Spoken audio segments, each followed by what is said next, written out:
来镜头锁登来台湾，今年的国庆烟火要伫屏东来举办，地点伫个和平公园，而且是第一届结合着交响乐团伫个现场来演出。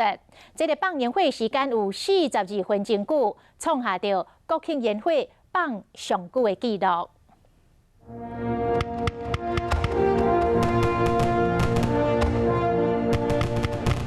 璀璨烟火伫夜空中闪耀，火球银火出现伫国宾客边啊，描述是河畔的生活有够水。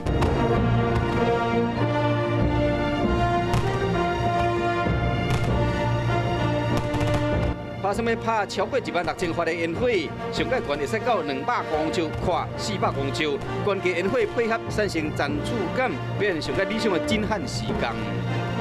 呈现我屏东淳朴坚毅的传统。经过12年，屏东国举办国庆烟火记者会，放这个母语动画。馆长潘明安邀请全国民众相识连假到和平公园看烟火。那县政府也做好相关的交通接驳的调度，期待的就是让宾至如归。42分钟的烟火表演要挑战历史上放上久的纪录，并且头一摆结合交响乐团现场的演奏，要予大家难忘的回忆。